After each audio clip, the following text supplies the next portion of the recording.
नमस्कार, मैं हूं प्रेमचंद्र सिंह और आप देख रहे हैं सहरसा नाउ। आज की बहस किसी सियासी बयान पर नहीं, किसी आरोप प्रत्यारोप पर नहीं, बल्कि जन सुरक्षा, जिम्मेदारी और सिस्टम की गंभीर चूक पर है।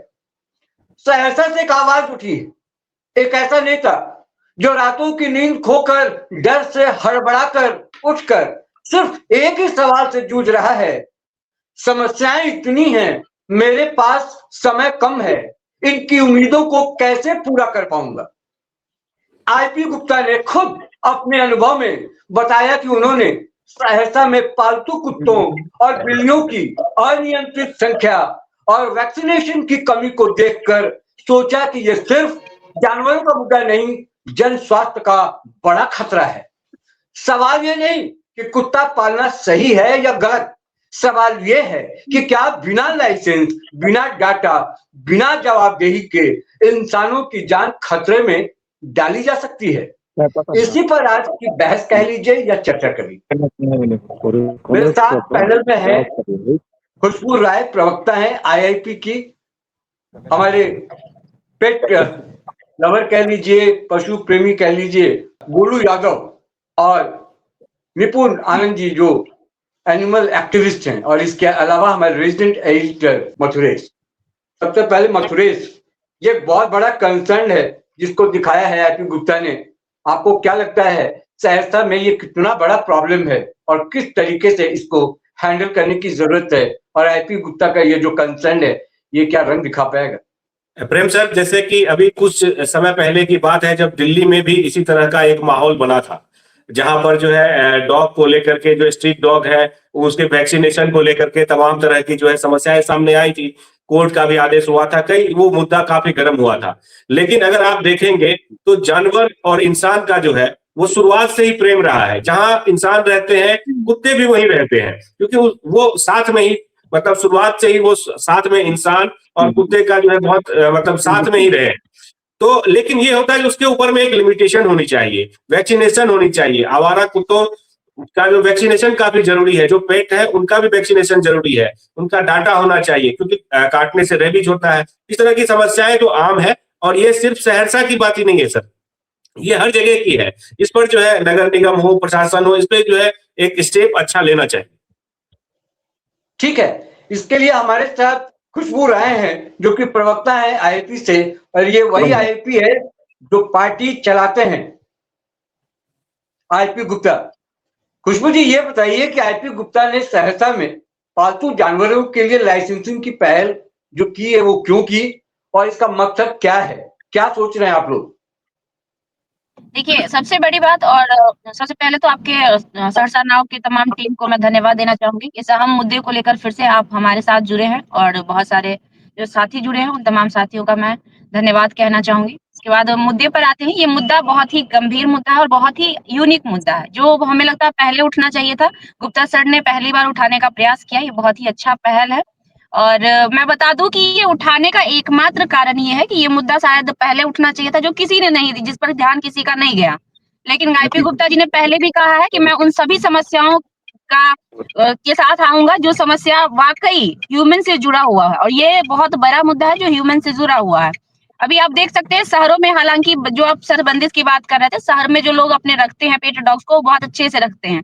लेकिन अभी गाँव में बहुत सारे ऐसे लोग हैं जिन्हें पता नहीं होता है कि डॉग्स को कैसे पालते हैं, लेकिन वो शौकीन होते हैं, ले लेते हैं, और जानकारी के अभाव में होता क्या है ना कि उनके जो एनिमल्स होते हैं वो खुलकर अगर बाहर चले गए, किसी दूसरे के बच्चे को काट लिए, तो इससे क्या होती है ना कि उन्हें बहुत नुकसान हो जाता है। सामने वाले के साथ भी गलत हो जाता है, जो कि नहीं होना चाहिए। ये बहुत बहुत कॉमन चीज़ें हैं, शहरों में नॉर्मली होते हैं, और हमें लगता है कि बिहार में भी इस तरह के नियम होने चाहिए, ताकि जो भी लोग शौकीन हैं वो पाले, इसमें कोई दिक्कत नहीं है, बहुत अच्छी बात है। बहुत सारे लोग पालते हैं, जैसे कि अभी हमारे साथ एक जुड़े हुए भी हैं जो बहुत शौकीन हैं एनिमल्स के, जो जानवर को पालते हैं। और हर घर में सर जानवर होते हैं, चाहे वो गाय हो, भैंस हो, बकरियां हो, तरह-तरह के जानवर होते हैं, इसमें कोई दिक्कत नहीं है। लेकिन कुछ ऐसे जानवर होते हैं जो जिनके विष लगते हैं, जिनके काटने से दिक्कतें आती हैं, जिसमें से एक डॉग्स भी आते हैं, कुछ लोग बिल्लियाँ पालते हैं, बिल्लियों के भी विष लगते हैं, मतलब वो जो जो ज़हरीले होते हैं, जिनके काटने से लोगों को समस्या होती है, रेबीज जैसे खतरनाक बीमारियां होती है। तो हमें लगता है सर का जो मुद्दा है वो जेन्युइन है और लाइसेंस लेने से बहुत सारी चीजों में सुधार आएगा।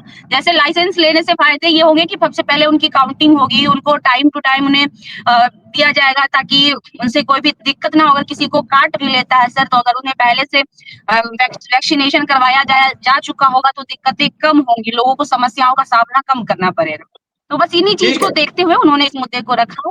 ठीक है। खुशबू जी मैं आऊंगा आपके पास, और निपुण नंदा जी मैं आपके पास भी आऊंगा, लेकिन उससे पहले गोलू यादव जी के पास चलते हैं। गोलू यादव जी, आप पशु प्रेमी हैं, बहुत तरह के जानवर आप पालते हैं, उनको रखते हैं आप, तो वाकई में आप इसकी परख भी रखते होंगे कि जानवर किस तरह के और किस किस्म के होते हैं, और दूसरा उनके रख रखाव कैसे किया जाता है। क्या ये जरूरी है कि सभी पालतू कुत्ते हों या कोई और भी जानवर हो, उनके पास उनके लिए लाइसेंस हो, या सिर्फ वैक्सीनेशन पर्याप्त है? जी प्रणाम। कुत्ते के लिए तो वैक्सीनेशन जरूरी है, और जैसे 9-1 हुआ, रेबीज हुआ, और जैसे जानवर है उनके लिए कोई ऐसा नहीं है कि उनको कोई वैक्सीन चाहिए। ठीक है, तो आईपी गुप्ता जी की जो पहल है वो कितना जरूरी आपको लगता है कि ये पहले से भी होना चाहिए थे, या इसका पालन नहीं हो पा रहा है? क्योंकि कई जगह ऐसा है कि रजिस्ट्रेशन अनिवार्य है, आप दिल्ली में भी देखेंगे तो रजिस्ट्रेशन अनिवार्य है अगर आप कुत्ते बिल्ली रखते हैं तो। लेकिन क्या सहरसा में जो पहल हुआ है उससे आपको लगता है कि फायदा होगा? अगर रजिस्ट्रेशन होता है तो फायदा ये होगा कि जो गांव शहर में आजकल, शहर में पहले बाहर था, मतलब कि अब धीरे धीरे गांव में रखने लगा है। गांव में जो रखने लगे हैं तो उनसे होगा क्या, इनसे जानकारी होगा कि रेबीज इनको दिलाना है, या 9-1 जो भी है रेबीज डॉग का, इनसे ये जरूर जागरूक होगा कि हमको वैक्सीनेशन दिलाना है। जी ठीक है। एनिमल एक्टिविस्ट हमारे साथ निपुण नंदा जी हैं। निपुण जी, ये सब बातें आप समझ गए, आज चर्चा हम इसलिए कर रहे हैं क्योंकि सहरसा के विधायक हैं आईपी गुप्ता, इसको लेकर लाइसेंसिंग को लेकर काम करने की बात कही है उन्होंने, और जो खतरा कई बार हो जाता है लाइसेंस अगर नहीं होने से, संख्या नहीं गिनी जा रही है कितनी संख्या में पालतू जानवर हैं हमारे पास, चाहे कुत्ता हो, बिल्ली हो या कोई और जानवर। आपको क्या लगता है कि इस तरह से अगर लाइसेंसिंग होगी तो कितना रोक लग सकता है? जो एक्सीडेंट होते हैं इस तरीके से उसको कैसे रोका जा सकता है? नियम क्या कहते हैं, थोड़ा सा बताइए। यहाँ पे जानवर का सर नियम तो animal welfare board of India ने बनाई रखे हैं, जो कि कोई फॉलो नहीं करता। और एबीसी रूल्स 2023 जो गवर्नमेंट ने ही सर्कुलर निकाला हुआ है वो भी कोई फॉलो नहीं कर रहा। और रही बात घर के डॉग्स की, घर के डॉग्स तो लोग मोस्टली वैक्सीनेशन करा ही लेते हैं। बाहर के डॉग्स का वैक्सीनेशन गवर्नमेंट करती नहीं है क्योंकि गवर्नमेंट का फेलियर, इसलिए बाहर के डॉग्स का वैक्सीनेशन नहीं हो पाता। तो हम जैसे पशु प्रेमी, जैसे अपने अपने एरिया में हम खाना खिलाते हैं अपने अपने डॉग्स को या और भी जानवर को, तो हम अपने पैसों से ही उनको वैक्सीनेशन कराते हैं। ठीक है, तो नियम क्या कहते हैं? नहीं है। नियम भी बनाए गए हैं, वो नियम क्या कहते हैं कि अगर मान लीजिए कि पालतू जो जानवर हैं उसको आप रख सकते हैं, आप इसको कोई रोक नहीं सकता, ना इस पर कोई पाबंदी है। ये मामला कई बार सुप्रीम कोर्ट में भी गया था, और सिर्फ पालतू कुत्तों को लेकर नहीं था, ये स्ट्रीट डॉग्स को भी लेकर था। सुप्रीम कोर्ट ने भी कहा था कि इस पर आप नहीं रोक सकते, लेकिन अगर आप सोसाइटी में रहते हैं, मोहल्ला में रहते हैं, तो कुछ नियम बनाए जा सकते हैं। सर नियम बनाने चाहिए, बनाने होने भी चाहिए। जबकि लिफ्ट, और अभी कई बार ऐसा भी केसेस आते हैं कि जैसे लोग लिफ्ट नहीं यूज करने दे रहे डॉग को। अब कोई 23वीं मंजिल पे रह रहा है या 11वीं मंजिल पे रह रहा है, वो सीढ़ी चढ़ के तो जाएगा नहीं। जबकि एनिमल वेलफेयर बोर्ड ने क्लियर निकाला हुआ है एक सर्कुलर कि आप लिफ्ट, कोई भी पेट ओनर है तो आपको लिफ्ट और पार्क जाने से आप रोक नहीं सकते उसको। लेकिन RWS कुछ ऐसी है जो बिना किसी कानून की बात रखते हुए वो अपने पाबंदियां लगाती है, जो कि बिल्कुल निर्धारित नहीं है किसी भी तरीके से। ठीक है, रिपुन जी एक और सवाल का जवाब दीजिए कि अगर लाइसेंसिंग ना हो, अगर लाइसेंसिंग ना, खुशबू जी मैं आ रहा हूँ आपके पास, एक मिनट, कि अगर लाइसेंसिंग ना हो और या पंजीकरण ना हो तो क्या इसका सीधा असर जो जन स्वास्थ्य है और रेबीज जैसी जानलेवा बीमारी है उस पर कैसे पड़ता है? सर उसको तो बहुत नेचुरली बात है, पड़ेगा। और सर देखो, हम तो खुद ही कहते हैं वैक्सीनेशन होना बहुत जरूरी है, और बाहर के जो डॉग्स हैं या बाहर के और कोई जानवर हैं उनका स्टरलाइजेशन होना बहुत जरूरी है। हम उसके फेवर में, हम उसके खिलाफ नहीं, लेकिन हम भी ये कहते हैं कि क्रुएलिटी ना हो किसी भी तरीके से। ठीक है, खुशबू जी एक सवाल मन में उठा था आईपी गुप्ता के भी, उन्होंने भी जो वीडियो जारी किया उसमें इन्होंने कहा था कि सिस्टम के पास जो स्ट्रीट डॉग्स हैं या पालतू जानवर हैं उनका कोई डाटा नहीं था, और अगर डाटा नहीं तो क्या ये सबसे बड़ी नाकामी मानते हैं पर आप लोग? मैंने पहले ही प्रेम जी कहा आपसे कि जो चीजें आज गुप्ता जी के द्वारा उठाई जा रही है वो पहले उठाई जानी चाहिए थी और इस पे पहले ध्यान देना चाहिए। देखिए, लाइसेंस लेने के बहुत सारे फायदे हैं। 1-2 फायदे ये भी है कि अगर लाइसेंस लेता है तो उसी लाइसेंस शुल्क से क्या होता है ना कि बहुत सारी चीज़ों में मदद मिलता है। जो अन्य जानवर है, जो पेट नहीं है, जो बाहरी जानवर है, उनकी देख-रेख में, रख-रखाव में भी उस पैसे का इस्तेमाल वातावरण को अच्छा कर सकते हैं। हर जगह देखते हैं आजकल क्या होता है ना कि जानवर जो पेट एनिमल्स होते हैं उसका तो ख़्याल उनके अंदर रखते हैं। लेकिन जो हमारे इर्द-गिर्द है, क्योंकि इस एनवायरनमेंट में हर चीज़ की अपनी एक अलग वैल्यू होती है, चाहे वो पेड़-पौधे हों, पक्षी हो, जानवर हो, सबकी अपनी एक अलग जगह और अपनी एक अलग वैल्यू होती है, तो वो होते हैं। अगर उनके रख-रखाव में भी मदद होगा, अगर लोग लाइसेंस लेने लगेंगे, उसके जो शुल्क होंगे सर, उस शुल्क का इस्तेमाल दूसरे जगह और बेहतर चीज़ों में किया जा सकता है, पहली बात। दूसरी बात कि लोगों के जो जानवर खो जाते हैं या गुम जाते हैं या चोरी कर लिए जाते हैं, जैसा कि अभी बता रहे हैं हमारे साथ जुड़े हुए हैं एक पेट लवर्स हैं, उनका कहना है कि पहले ये प्रचलन से सिर्फ शहरों में होता था। गाँव में सिर्फ वही जानवर पाले जाते थे जिससे फ़ायदे होते हैं, जैसे गाय, भैंस, बकरियाँ वगैरह-वगैरह। लेकिन अब क्या है ना कि धीरे-धीरे ये प्रचलन गाँव की ओर बढ़ते जा रहा है और जब गाँव की ओर ये प्रचलन सर बढ़ते जा रहा है, तो गाँव को के लोगों को ये जानना भी ज़रूरी है कि उसको पालते कैसे हैं और लाइसेंस अगर लेने जाते हैं लोग, तो उसमें बहुत सारी चीज़ें बताई जाती हैं कि आपको लाइसेंस लेने की प्रक्रिया ये है। आपको पूरी तरीके से उस जानवर को कैसे पालने हैं, उसकी जानकारी होनी चाहिए। तो बहुत सारे कॉन्सेप्ट क्लियर होंगे, लोगों को पता चलेगा कि हम किस जानवर को किस तरीके से रखें, जिससे वो जानवर भी सुरक्षित रहे और हमारा जो मोहल्ला है, हमारा जो समाज है, हमारा जो इर्द-गिर्द लोग हैं, वो भी उससे प्रभावित ना हो या उन्हें किसी भी प्रकार की परेशानी ना हो। तो ये चीज़ बहुत पहले होनी चाहिए जो अब जाकर की अब जाकर उन्होंने सर ने उठाई है और मुझे लगता है ये बहुत बेहतरीन होगा इससे कोई बात नहीं, जब जागे तभी सवेरा कहते हैं और अगर हम नहीं जागे, आप जागे, वही बड़ी बात है। मथुरेश, एक और बड़ा सवाल है। ये बड़ा सवाल ये है कि आईपी गुप्ता ने जो वीडियो जारी किया, जो कंसर्न दिखाया लोगों के लिए, सहरसा के लोगों के लिए, उसमें उन्होंने कहा कि बिना लाइसेंस वैक्सीनेशन नहीं होगी। क्या ये कठोर है या सुरक्षित उपाय? क्या मानते हैं आप इसको? सर, इनके कहने का हमें जो लग रहा है, जो इसका मतलब ये हो सकता है, जो आपको लाइसेंसिंग लेनी होगी। अगर आपको आपके पास पेट है तो आपको लाइसेंसिंग लेनी होगी, तो इससे क्या होगा, एक डाटा भी निकल कर आएगा। और क्या अगर जिससे मान लीजिए लाइसेंस नहीं है और उसको अगर वैक्सीनेशन की जरूरत है, वैक्सीनेशन नहीं हो रहा है, तो उन्हें भी जो है लाइसेंसिंग की प्रक्रिया में आना पड़ेगा। इन्हें कह सकते हैं जो जागरूकता के लिए भी है, थोड़ा सा जो है कठोर भी रहना पड़ेगा। अगर किसी नियम को अगर लगता है जो लागू करना है, तो इसके लिए थोड़ा सा कठोर होना भी सर जरूरी पड़ता है। क्योंकि अगर किसी एरिया में देखेंगे आप, तो पेट को लेकर के है जो अभी भी लोग यहाँ पर जागरूक नहीं है, ग्रामीण इलाके में खास करके। जब हम लोग गांव की यात्रा पर जाते हैं, तो गांव की यात्रा के कार्यक्रम के माध्यम से हम लोग देखते हैं जो आवारा डॉग्स, चाहे वो गांव हो या शहर, हर जगह है। लेकिन उसका अगर देखेंगे वैक्सीनेशन तो ना के बराबर होता है। जो लोग घर में रख रहे हैं उन्हीं का वैक्सीनेशन होता है। तो इस अगर ये डाटा एक सामने आता है तो वैक्सीनेशन भी जो है प्रॉपर होगा, लोग भी सेफ रहेंगे। ठीक है गोलू यादव जी, मैं आपके पास आऊंगा, लेकिन उससे पहले मैं निपुण नंदा जी के पास एक बार जाना चाहता हूं। वो इसलिए जाना चाहता हूं क्योंकि एनिमल एक्टिविस्ट इनको सब कुछ पता है कि कैसे नियम लागू हो रहे हैं या नहीं हो रहे हैं, और नियम लागू नहीं हो रहे हैं तो इसके लिए भी किस तरीके से आगे बढ़ाया जा सकता है या तरीका अपनाया जा सकता है। निपुण जी, ये बताइए कि अगर कोई मालिक बिना लाइसेंस या बिना पंजीकरण के कुत्ता पालता है या कोई भी पालतू जानवर पालता है और वो किसी को काट देता है, जी, तो जिम्मेदारी किसकी होगी? मालिक सर की जिम्मेदारी या पेट ओनर की है। प्रशासन की? बिल्कुल पेट ओनर की है सर।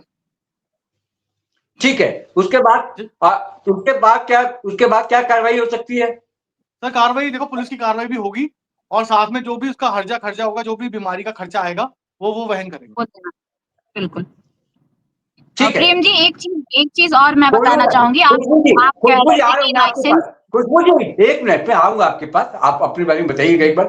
गोलू यादव जी, ये बताइए कि आप कौन कौन से जानवर रखते हैं और आप क्या क्या ध्यान रखते हैं? आप थोड़ा अपना अनुभव बताइए। बाकी जो पेट लवर्स हैं, जो पशु प्रेमी हैं, जो कुत्ता या बिल्ली पालते हैं या कोई और भी जानवर पालते हैं, तो उनको क्या क्या ध्यान रखना चाहिए? मेरे पास तो कुत्ता है, घोड़ा है, गाय है, बकरी है, उसके बाद बाज है, उसके बाद चिड़िया है, टर्की है, लगभग यही सब जानवर है मेरे पास। तो इस सब में सबसे ज्यादा हमको ध्यान देना पड़ता है डॉग पे, कुत्ता पे। इसलिए कि उनका वैक्सीनेशन जरूरी है, और किस समय उसको हमको निकालना है, किस तरीका से निकालना है कि कोई आए तो मतलब उस हिसाब से वो चले। जैसे है मेरे पास अभी 2 है, और ठीक है, जी हाँ बोलिए। हाँ, वैक्सीनेशन करा के हम रखे हैं, और उनका सबसे बड़ा बात है कि हम जब भी निकालते हैं उनको, तो उनके साथ चाहिए एक आदमी, और ऐसा नहीं है कि उसको छोड़ देते हैं। जी ठीक है, जी ठीक है। खुशबू जी, ये बताइए आपको जी। क्या लगता है कि सहरसा से जो ये लाइसेंसिंग शुरू करने की बात आप लोग कर रहे हैं, और कह भी रहे थे आईपी गुप्ता कि यहाँ से प्रक्रिया शुरू करेंगे, रोल मॉडल बनेगा, तो क्या पूरे बिहार के लिए एक मॉडल या नजदीक बनाने की आप लोग सोच रहे हैं? अगर सोच रहे हैं तो ये कैसे बन सकता है, कोई रोड मैप? सर सवाल जरा सा रिपीट करेंगे, नेटवर्क वीक होने की वजह से हम सुन नहीं पाए सर आपका सवाल। मैं ये कह रहा हूं कि सहरसा से लाइसेंसिंग शुरू करना क्या पूरे बिहार के लिए एक मॉडल या नजीर बन सकता है क्या? क्योंकि आईपी गुप्ता ने अपने वीडियो में कहा था कि हम चाहते हैं कि सहरसा से एक शुरुआत हो जिसकी जो झलक है वो पूरे बिहार में भी दिखे। बेशक प्रेम सर, सहरसा से ये शुरुआत होनी चाहिए और ये बहुत अच्छी पहल है, और मॉडल बिल्कुल बन सकता है, क्योंकि किसी भी काम का, किसी भी अच्छी चीज का शुरुआत कहीं ना कहीं से तो होती है। सहरसा से शुरुआत होती है तो ये बहुत अच्छी बात होगी, और सहरसा ही नहीं पूरे बिहार में इस तरीके के नियम लाए जाने चाहिए। आप कह रहे थे कि लाइसेंस लेना कठोरता तो नहीं होगा, नॉर्मली ह्यूमन नेचर होता है प्रेम सर कि अगर किसी भी नियम को लाने के बाद अगर उसमें कठोरता नहीं अपनाई जाती है तो लोग सीधे तौर पे उस नियम का पालन नहीं करते हैं। आप देखे होंगे बाइक पर, जब एक छोटा सा उदाहरण के तौर पे, बाइक पर जब लोग बाइक चलाते हैं, नियम है कि बिना हेलमेट का नहीं चलाना, लेकिन फिर भी जो भी लोग बाइक चलाते हैं ज्यादातर कोशिश करते हैं कि बिना हेलमेट का निकल जाते हैं। लेकिन अब जब से कैमरा वाला नियम आ गया है, चालान वाला, तो अब लोग डर से लगाते हैं ताकि उनका चालान ना कटे, लेकिन उस डर के पीछे बहुत बड़े फायदे ये हैं कि लोग सेफ होते हैं। तो अगर लोगों को सेफ करने के लिए थोड़ा सा कठोरता भी अपनाई जाए तो ये बहुत अच्छी है, इसमें कहीं से कोई दिक्कत ठीक है, नहीं है। मैं फिर आऊंगा आपके पास, लेकिन मथुरेश आप ये बताइए कि क्या जानवरों से प्यार करने वाले जो लोग हैं, क्या कानून और जिम्मेदारी के महत्व को समझेंगे और पालन करेंगे? खासकर सहरसा के लोग तैयार हैं इसके लिए? जी बिल्कुल सर, सहरसा बिल्कुल तैयार है। अगर आप देखेंगे तो हमारे साथ पैनल में गोलू यादव जी जुड़े हुए हैं। ये जो है जानवरों से बहुत प्यार करते हैं, जैसा कि इनका वीडियो सोशल मीडिया पे काफी वायरल होता है। ये इनके पास घोड़ा है, बाज है, कुत्ता है, तमाम तरह के रखते हैं। तो लेकिन जो अवेयरनेस की बात करते हैं तो गोलू काफी अवेयर रहते हैं इसमें, और इसी तरह का जो एक मैसेज जाता है लोगों के बीच में, अगर आप पेट रखते हैं तो उसके लिए जो है आपको अवेयर भी रहना पड़ेगा, उसके लिए उनका जो वैक्सीनेशन कराना पड़ेगा, और इस चीज को एक्सेप्ट करने में भी लोगों को, अगर अगर पेट रखते हैं तो उसको एक्सेप्ट करना भी चाहिए और वैक्सीनेशन भी करना चाहिए, ताकि वो खुद भी सेफ रहते हैं और आसपास के लोग भी उससे सेफ रहते हैं। ठीक है मथुरेश, इसी में एक छोटा सा संक्षेप में जवाब दीजिएगा। एक सवाल और मेरे दिमाग में आ रहा है कि क्या स्थानीय प्रशासन ने इस मुद्दे पर अब तक कोई जागरूकता अभियान चलाया हो, या सिर्फ मामले के बढ़ने तक का इंतजार कर रहे हैं और आईपी गुप्ता जैसे लोग मामले को उठाएं उसके बाद वो कुछ करें या नहीं करें? क्योंकि जो जिक्र कर रहे हैं आईपी गुप्ता अपने वीडियो में जो जारी किया है, उन्होंने कहा कि जो मुख्य जिला पशु चिकित्सक हैं उनसे उनकी बात हो रही थी और उनको बहुत ज्यादा जानकारी नहीं थी। अब वो जानकारी इसलिए नहीं थी कि ये काम उनका नहीं है, या फिर इसलिए कि वो उतना अलर्ट नहीं है, या फिर वो देखना नहीं चाहते हैं, या उस पर बहुत गंभीरता से नहीं जाना चाहते हैं? क्या लगता है? बिल्कुल बिल्कुल प्रेम सर, ये बात सही है जो पशु चिकित्सा को लेकर के जो सहरसा और आसपास के सही कई इलाकों की बात कर रहे हैं, यहाँ पर बिल्कुल जीरो के बराबर है। जो भी कार्य होते हैं मैक्सिमम जो आपको पेपर पर दिखेंगे, लेकिन अगर ग्राउंड पर देखेंगे तो जो प्राइवेट जो प्रैक्टिस करते हैं, जो पशु को वैक्सीनेशन करते हैं, वो प्राइवेट लोग मैक्सिमम करते हैं। गवर्नमेंट हॉस्पिटल में बहुत कम जो है सुविधाएं ऐसी होती है। सदर में मतलब जो शहर में जो है वहां पर है, लेकिन अगर अदर जगह की बात करेंगे जो गांव एरिया में है, पशु चिकित्सालय बने हुए हैं, तो बहुत संख्या उनकी बहुत कम है, और जो भी है वो काफी एक्टिव नहीं है। लोगों के बीच में किसी तरह का अवेयरनेस ये लोग फैलाते नहीं है, बस अपना खाना पूर्ति करते हैं। तो यही यहाँ का जो अभी कंडीशन है, प्रशासन को इसमें जो है एक्टिव होना चाहिए था। गोलू यादव जी एक बात बताइए कि जो पशु चिकित्सक हैं, मुख्य पशु चिकित्सक जो हैं सहरसा के, मैं हवाला दे रहा हूं उनके बयान का, आईपी गुप्ता के बयान का। उन्होंने ये कहा, जब संख्या पूछी गई कि आपको क्या लगता है कि पूरे सहरसा में कितने कुत्ते होंगे जो पालतू हैं, तो उन्होंने कहा कि 200 से 250, 250 करीब होंगे जो पालतू कुत्ते हैं। तो अगर 200, 250 कुत्ते हैं, ये तो आंकड़े में बहुत कम है। आपको क्या लगता है कि जो स्ट्रीट डॉग हैं, जो सड़क पर घूमते हुए आवारा कुत्ते और पालतू कुत्तों की जो संख्या है, वो सहरसा में किस तरह से आप देखते हैं? आपका अनुभव क्या है? और उसको मेंटेन करने के लिए, यानी कि उनका हेल्थ, उनके तरीकों को हाँ बताइए, गोलू जी बताइए। ये पालतू कुत्ता अलग है, सड़क पे जो कुत्ता है वो अलग है, दोनों अलग अलग अलग है, वही बता रहा हूं मैं जी। तो जिसकी गिनती नहीं हो सकता, बहुत ज्यादा कुत्ता है। नहीं, मेरा सवाल ये है गोलू जी, गिनती की बात नहीं कह रहा हूं मैं ये कह रहा हूं कि 200 पेट डॉग्स की बात कर रहे हैं या पालतू डॉग्स की बात कर रहे हैं। स्ट्रीट की तो कोई जानकारी ही नहीं है। उन्होंने एक अंदाजा कहा कि 200 पालतू कुत्ते हैं।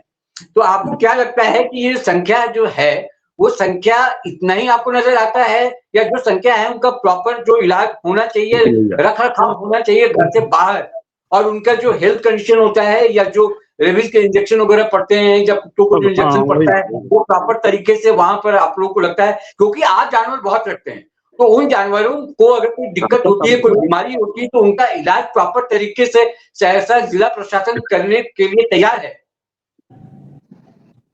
जी, कुत्ता मतलब कि उतना ही है, 200-250 कुत्ता होगा पालतू, जितना है वही आस पास है। ठीक है, लेकिन ठीक है। हाँ बोलिए बोलिए बोलिए बोलिए।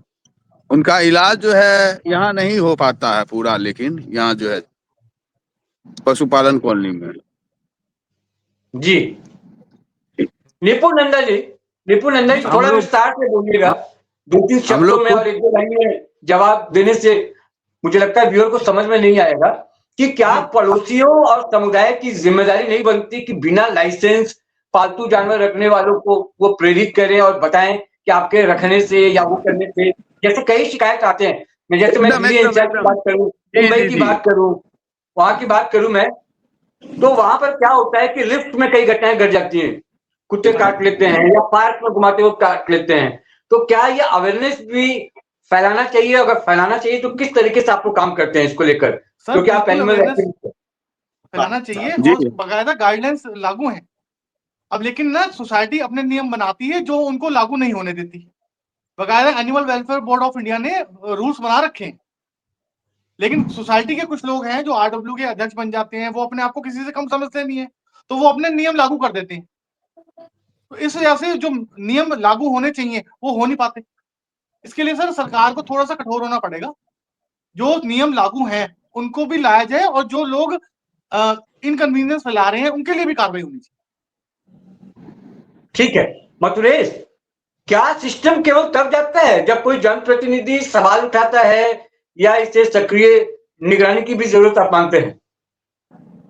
बिल्कुल सर, जब एक प्रतिनिधि जब सवाल उठाते हैं तो सिस्टम को कहीं ना कहीं असर तो पड़ता है, क्योंकि जब तक उनको टोका नहीं जाएगा, जब तक उनको जवाब नहीं मांगा जाएगा, तब तक जो है वो सोए रहते हैं। पशुपालन विभाग का अगर एग्जाम्पल लेते हैं तो सहरसा में जैसे गोलू जी ने बताया, जो अगर पशुपालन कॉलोनी में जो हॉस्पिटल है वहां जाते हैं तो किसी खास तरह की कोई सुविधा नहीं है। स्टाफ आते हैं, पेपर मेंटेन होता है, काम होता है, लेकिन अगर देखेंगे तो सही मायने में वहां पर कोई चिकित्सा होता नहीं है पशु का।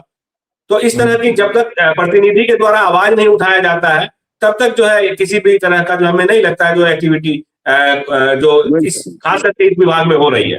और अगर आईपी गुप्ता जी ने अगर इसको उठाया है तो हमें लगता है कि इस पर कुछ ना कुछ पहल तो जरूर होगा।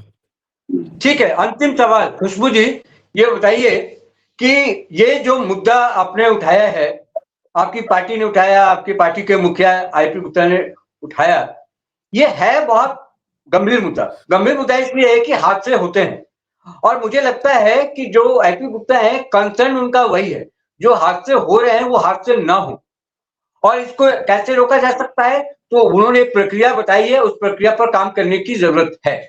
तो पहले तो संक्षेप में एक बार फिर से बता दीजिए कि एजेंडा क्या है, इसको लेकर संक्षेप में बताइएगा ताकि लोग समझ जाएं आपका एजेंडा क्या है और कैसे इसको आप लोग इम्प्लीमेंट कराने की तैयारी कर रही हैं। देखिए आईपी गुप्ता जी की अगर हम बात करें तो वो एक शिक्षित और समझदार लीडर हैं और उन्हें पता है सोसाइटी में किस तरीके की चीजें लाने से सोसाइटी को बेनिफिट्स मिलेंगे, सोसाइटी में किस तरह के नियम लाने से लोगों को फायदे मिलेंगे और लोगों के जीवन को और कितना बेहतर और आसान बनाया जाए। सिर्फ इसी उद्देश्य से वो लगातार कार्य कर रहे हैं। इससे पहले भी जो मुद्दा उन्होंने उठाया वो बहुत अहम मुद्दा था, जो गरीबों को लेकर था, जो अस्पताल वाले मुद्दे थे, मरीजों वाले मुद्दे थे, वो भी जनहित से लेकर था और ये मुद्दा भी है, ये भी जनहित के लिए ही है, ताकि लोगों को सोसाइटी में रहने में, जीने में अच्छे से कहीं कोई दिक्कत ना हो, क्योंकि दिक्कतें आती है, जैसा कि सर ने कहा अभी दिल्ली में जो घटनाएं घटी है, तो उनसे हमें प्रेरणा लेनी चाहिए कि वो चीज हमारे बिहार में भी ना हो या अन्य किसी भी प्रदेश में ना हो, तो हमारे बिहार में भी उस चीज को ध्यान में रखते हुए सर ने इस कदम को उठाया है और आगे भी हम लोग उन सभी कदमों को उठाने का कोशिश करेंगे जिससे जनता को राहत मिलेगी, जनता की समस्याओं का आसानी से समाधान होगा और कहीं कोई उद्देश्य नहीं है, बस यही उद्देश्य सर हमारा। ठीक है, एक गोलू यादव जी, जनप्रतिनिधि इसीलिए होते हैं ताकि वो जनता के हित में काम कर सके। गोलू यादव जी, अंतिम सवाल है आपसे, आप कोई सुझाव देना चाहते हैं तो सुझाव दीजिए। जो लोग पशु प्रेमी हैं, जो लोग घर में पालतू जानवर रखते हैं, उनके लिए कोई सुझाव है आपके पास तो बताइए। जी, एक तो सबसे पहला है कि पशुपालन कॉलोनी में जो है वो चिकित्सक जो है उनको थोड़ा सबसे पहले ये है कि एक सुझाव है कि जो भी कुत्ता पाले हुए हैं उनको घर घर थोड़ा जाके उसको थोड़ा जागरूक करे और हम लोग खुद वैक्सीनेशन या जो भी प्रॉब्लम होता है हम लोग खुद डॉक्टर साहब से करवाते हैं। और दूसरा, हम लोग जो भी हैं पशुपालक सब कोशिश करेंगे कि जो भी पशु पालता है, डॉग खास करके डॉग, हम लोग जा के उसे मिल के जो है बात कर, और ऐसा नहीं, हम लोग ऐसा जो भी है सब मिलते जुलते रहते हैं, बात होते रहता है। और है क्या, अभियान एक चलाया जाए, एक अभियान चलाया जाए, जैसे ये वैक्सीनेशन कार्ड उड है उन मतलब कि सरकारी हॉस्पिटल से ही मिलना चाहिए हम लोग को, ये लोकल में भी मिल जाता है, तो हम लोग यही एक अभियान निकलना चाहिए इसके लिए, हम लोग इनके साथ हैं। ठीक है, और सबसे बड़ा बात है ये कुत्ता जो घूमते रहता है, देहाती कुत्ता, ये मतलब कि ये रोड पे कुत्ता, उनका एक व्यवस्था होना चाहिए। ठीक है, खुशबू राय जी, मुझे उम्मीद है कि आप सुन रही होंगी और जो सुझाव वो दे रहे हैं उसको भी अपने जो आपके एजेंडे जो आप लोग सेट कर रहे हैं उस एजेंडा में ये भी शामिल हो जाए जो वाजिब है, तो मुझे लगता है कि ये पॉजिटिव चीज होगी।